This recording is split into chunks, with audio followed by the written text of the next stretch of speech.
Y ahora sí entramos a la carta en sí. Desarrollar esta carta la parte es un poco tediosa por los 34 versículos que la componen, pero es parte de la vida cristiana que tenemos que ver cuando vemos una ciudad con un templo encima, en una colina, que incitaba al pecado, mas no a la verdadera piedad, que era la piedad según Cristo. Primero, hay una primera división, son dos divisiones muy fuertes, y las he dividido igual que la Reina Valera, no he hecho nada más. 1 Corintios 11, del versículo 2 al 16, dice tocante al atavío de las mujeres y de los hombres, les he puesto, ¿ok? En sus versiones van a encontrar en su Biblia tocante al atavío o la vestimenta de las mujeres y de los hombres. Primero Pablo comienza alabando en el versículo 2. Vamos a tratar del versículo 2 al...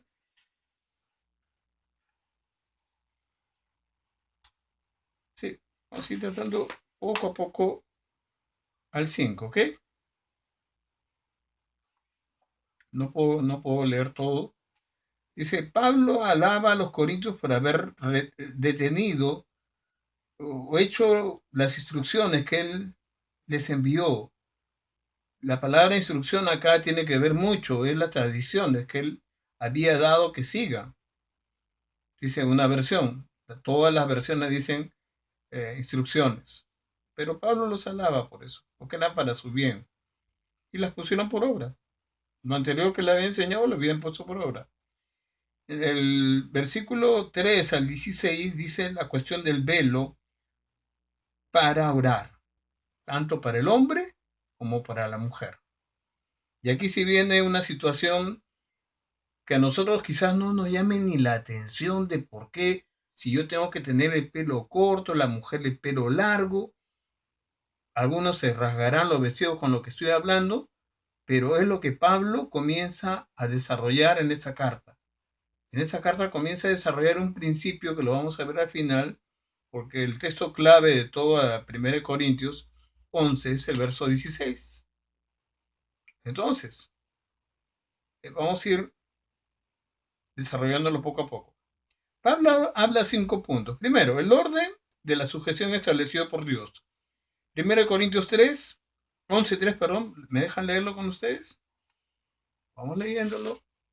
Dice, pero quiero que sepáis que Cristo es la cabeza de todo varón, y el varón es la cabeza de la mujer, y Dios es la cabeza de Cristo. La cabeza significa aquello con lo cual tú te puedes asir. Tienes una comunicación.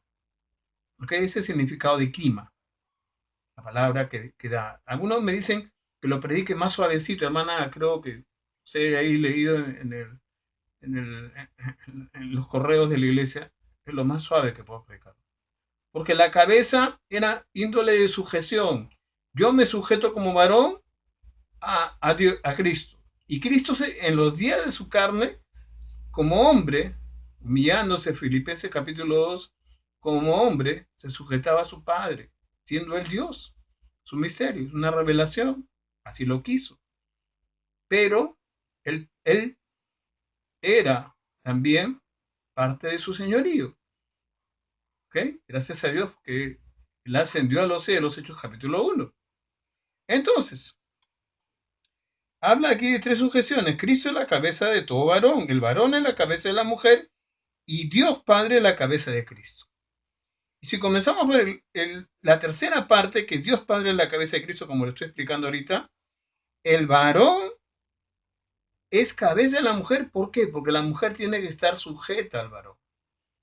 ¿Okay? Y hay un texto muy, muy simpático que dice algo que yo creo sobre matrimonio. Espera un momentito. La cabeza aquí significa ha de haber autoridad por amor al buen orden. Y la mujer, la cabeza de mujer, perdón, la cabeza de la mujer es el hombre.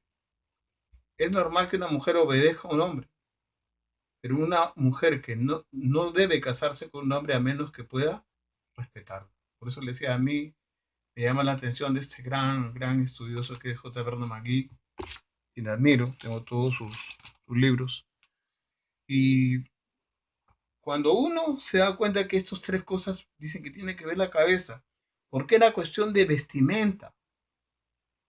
Tenía que ver la vestimenta de cómo se vestían las corintias en ese tiempo. Históricamente no nos podemos apartar de ese tema. Que bíblicamente hay un estudio bíblico que se llama el contexto histórico y el contexto también social, donde el hombre que estudia la palabra ve ¿por qué? ¿Por qué escribe Pablo esto? ¿Qué? Porque no puede decir a la mujer, ¿sabes qué? Ora, pues no. Ora, ¿cómo se puede decir? Imponiendo. No. Si aquí el varón se cubre la cabeza, es una afrenta para Dios, dice en el capítulo 11 de Corintios, versículo 4. No voy a entrar en todo porque sería muy largo, nuevamente lo repito, pero sí quiero que se sepa que todo lo que estoy tratando de desarrollar es una consistencia entre lo que es la cabeza, ¿qué significa?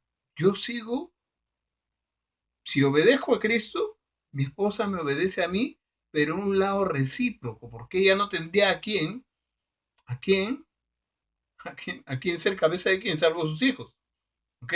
Sus hijos deben obedecer a la madre y al padre.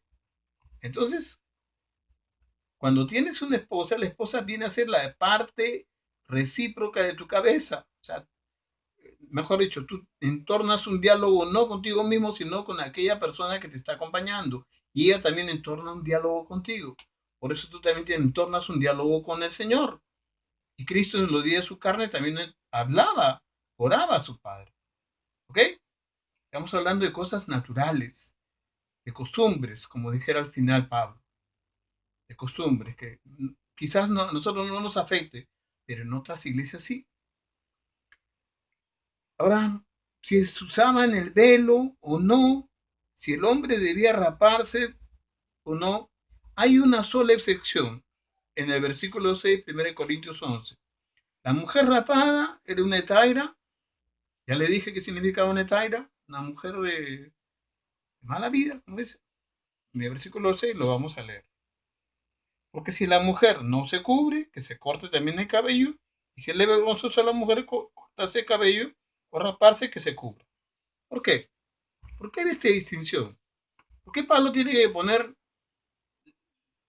una especie de legalismo? Lo cual no era un legalismo, sino era que separar entre las cristianas. Dice, ¿tú quieres vivir como una que vive ahí en la Acrópolis, ahí al costado, al costadito de ese lugar, ahí es un templo como prostituta? Bueno, ya lo mencioné, no puedo rezar. Rápate. Y en el judaísmo, y también en ese lugar, se le llamaba así a una mujer. Entonces, rápate. Y, sí, ese será tu problema. Pero la gente que te vea te va a llamar así. Seas cristiana o no. ¿Ok? Y era un asunto cultural. Gracias a ese día sábado, una amiga me preguntó sobre un asunto de etnia cultural. No voy a entrar a ese tema, pero sí es importante saber que cuando hay una diversidad de culturas, yo tengo que respetar esa etnia.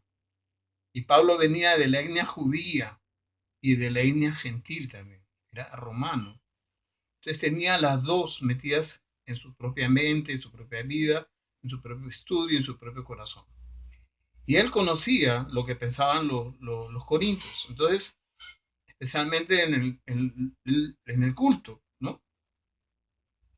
Y quiero que se entienda. Se dice, pero ¿cómo me afecta a mí esto? Yo tengo problemas de dinero, pero es tu relación con Dios. De acá vamos a tocar la Santa Cena. Y Pablo estaba ordenando espiritualmente esa Santa Cena. Si no, se le iba a ir de las manos todo lo que iba a hablar sobre en el capítulo 12, sobre lo que es concerniente a los dones del Espíritu Santo como cuerpo. Y con mucho amor trata acá a las mujeres para decirles, ¿saben qué? No quiero que anden así. rapadas, como si fueran mujeres de la calle. No, quiero que ustedes anden como hijas de Dios. En el versículo 17 de 1 Corintios 11 dice, el varón es imagen y gloria de Dios. ¿Eh? Es lo más hermoso que puede uno decir, ¿no? Yo soy imagen y gloria de Dios como hombre. No debo nadie denigrar mi imagen. Mi imagen, que es hecha de imagen y semejanza, fue restituida cuando en Cristo nací. Volvemos en el siguiente vídeo. Permiso.